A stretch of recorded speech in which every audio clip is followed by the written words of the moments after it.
Welcome to ShiftWatch. I'm your host, Starbuck.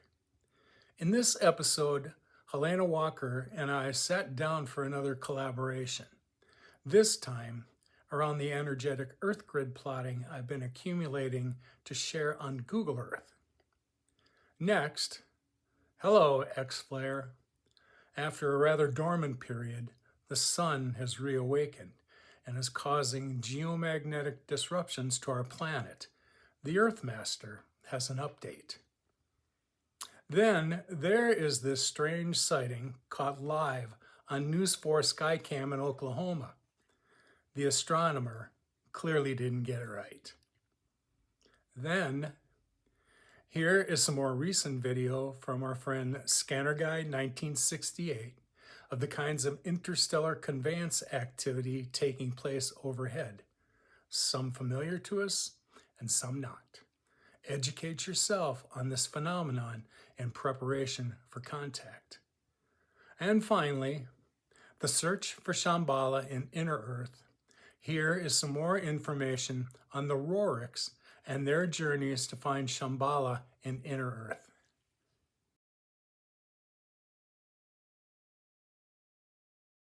You have come to this conversation. Beautiful to see you again. And some of our listeners have been asking when is going to be the next, not say program with you. So I welcome you again to our conversation. And Thank you. tell us, we haven't spoken since October. How have you been?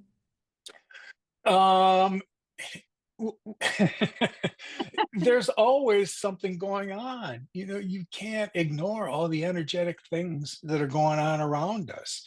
All you have to do is just open up your eyes a little bit to see what it is. And then you see it begin to kind of blossom around you.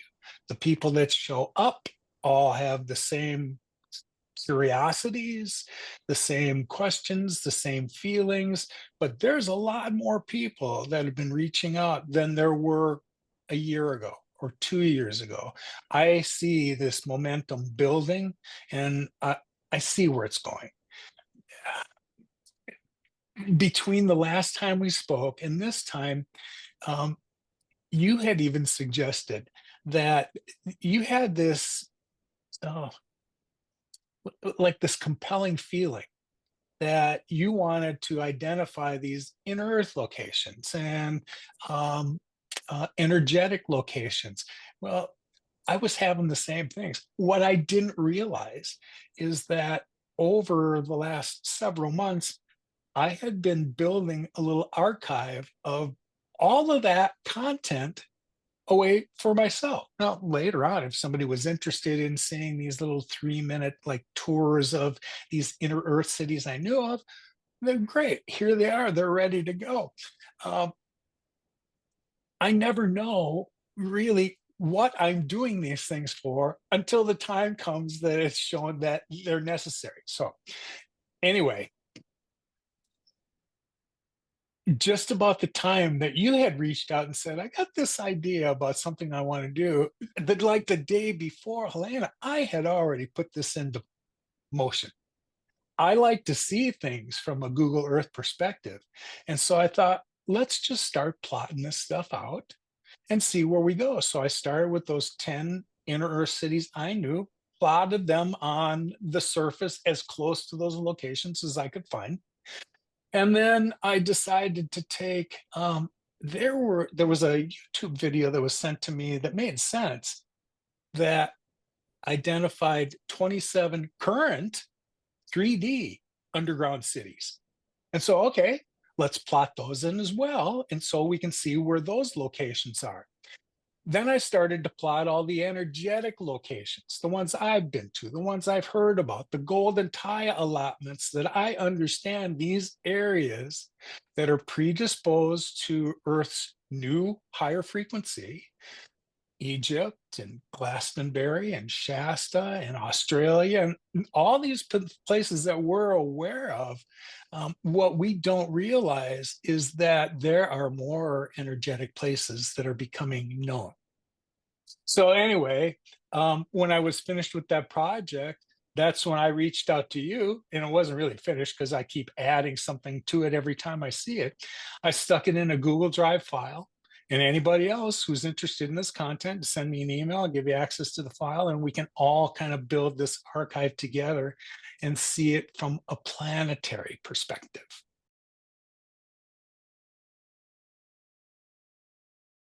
Hey, how's it going out there, folks? Welcome back here to a Sunday, 11:33 a.m. California time, February 23rd, 2025 is the date. Jumping in here on the live stream with a quick update on a X flare. Hello there, X flare, from a sunspot there on the sun. X looks to be a X 2.0. Let's see where this is at. They've been having a little bit of data issues here with the viewing of the sun, not necessarily the solar ham site, but the area of interest, which is going to be the Space Weather Prediction Center. But there it is, showing up on the flare chart. Waiting to see where this, maybe way out there on the western limb. That's been an area of active conditions here in the last couple days with a recent M flare. Now an X flare peeking out there from the side. Not going to be Earth directed in terms of any subsequent effects like a CME and whatnot. So really not too concerned with that. But we are seeing a little bit of probably radio blackout being observed here on the sunlit side of the Earth. This activity that we see here from these strong solar flares affect mainly high frequency radio communication systems in the 3 to 30 MHz range, which is CB, ham radio, and whatnot.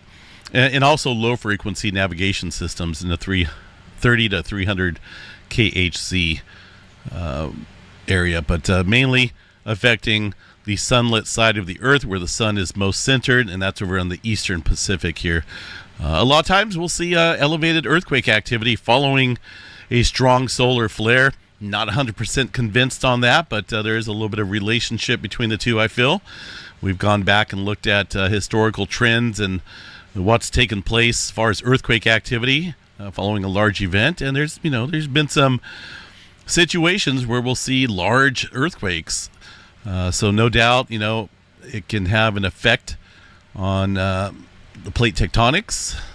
Although again, not 100% certain on that, but kind of leaning towards it. Anyway, X flare X 2.0 to be exact here, from a far side sunspot area. Let's see if we got Solar Ham talking about it. Not yet. This is a M4.9 that struck here earlier yesterday, but now an X 2.0.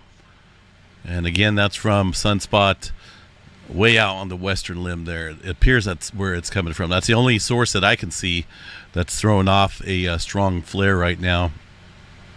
We just have to say that we don't really like reporting on UFO stories. We don't, but something captured on one of our News 4 Skycams last week, there it is right there, is now taking social media by storm.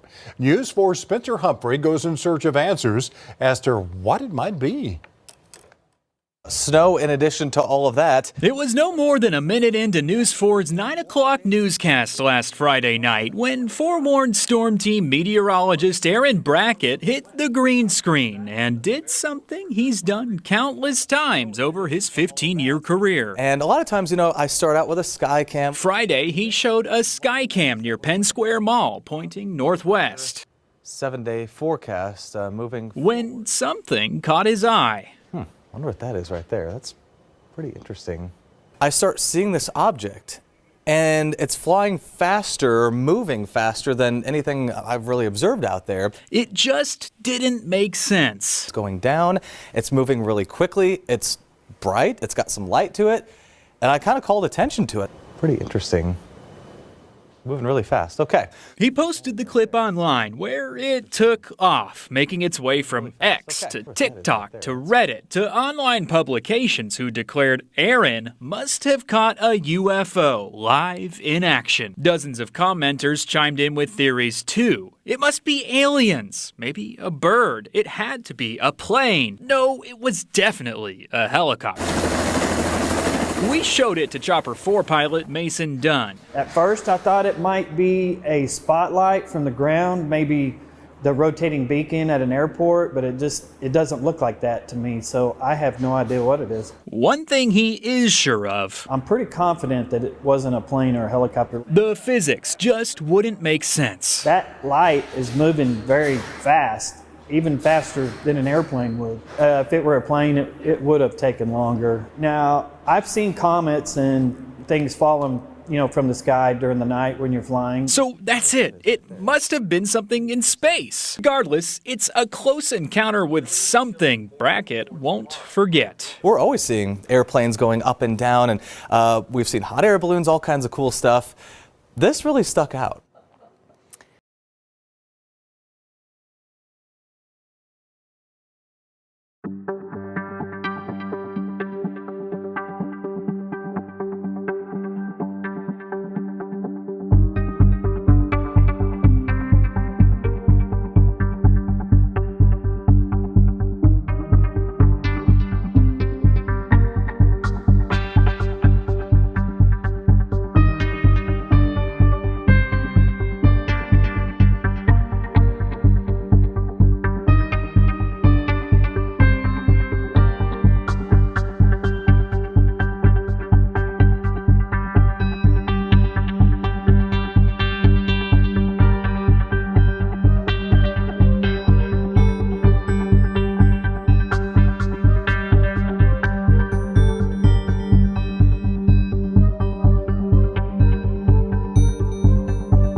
Known as the place of 1,000 names, Shambhalla is a mysterious, technologically and spiritually advanced city where Tibetan kings and enlightened individuals dwell. Also known as Shangri-La or Agartha, the name Shambhalla roughly translates to place of peace or place of tranquility. Aside from vague descriptions of its entrance being somewhere in the Himalayas and that the city itself lay deep inside the earth, its true geographical location is still a mystery to this day. It is said that the inhabitants of Shambhalla once enjoyed a peaceful golden age above ground. That was until some 5,000 years ago, at the onset of the present dark age known in Hinduism as the Kali Yuga, that they were driven underground, possibly by a global cataclysm. While many modern Buddhists today believe that Shambhalla is only accessible through the mind by achieving enlightenment, the Orcas, among many other occultists and mystics of the early 20th century, believe that it indeed was a real place that anyone could travel to. As we dig deeper into the lore of this place, we'll find that there's good reason to think that it actually is, and that he may actually have found the Inner Earth City. It all started in Sikkim. Here, the Orcas began their first Asian expedition of 1925, and for the next 5 years they would traverse remote areas in northeastern India, through the Karakoram Mountains bordering China, India, and Pakistan, eventually passing through the southwestern Chinese villages of Khotan and Kashgar, among many others along the way. They spent a considerable amount of time in the Altai Mountains, the central Gobi Desert, ultimately arriving in Tibet. This monumental expedition would cover no less than 25,000 kilometers of uncharted territory. It was on this expedition that Nicholas and his team reported seeing something very strange. One morning, while still at their camp in the Kukanor district, they witnessed some kind of a shiny metallic oval hovering above the mountains and disappearing into the sky at great speeds. They even had enough time to get out their binoculars to get a closer look, and confirmed its large oval shape, with one side brightly reflecting the sunlight. What makes this entry even more interesting is that UFO sightings weren't of public interest at this time, and wouldn't become common for a few more decades until the mid to late 20th century. In his esoteric book Shambhalla the Resplendent, Nicholas began charting another journey written in stories and riddles. As they trekked deeper into the Tibetan plateau, he increasingly recorded strange manifestations, fires, lights, and visions over their camp. But there are two separate entries in his travel diary that can help piece together a portion of this mystery.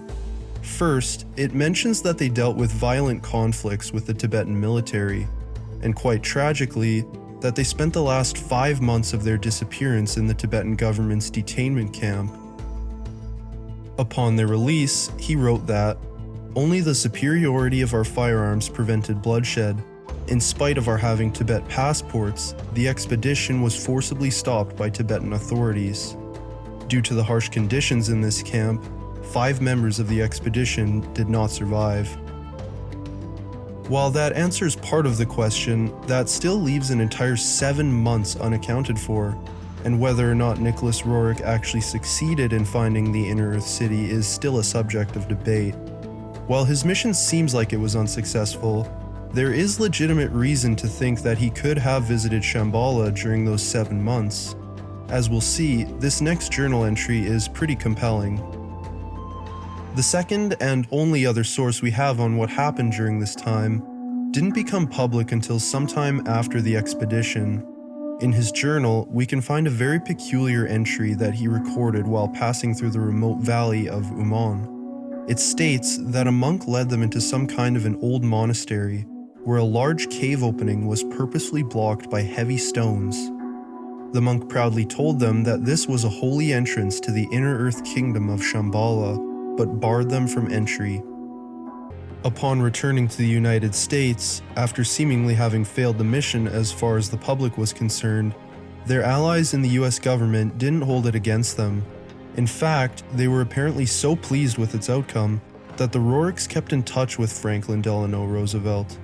A couple years later, it would be that same administration that would fund the Roerichs' second expedition to Asia in 1933. We may never know if Nicholas Roerich actually succeeded in visiting Shambhalla.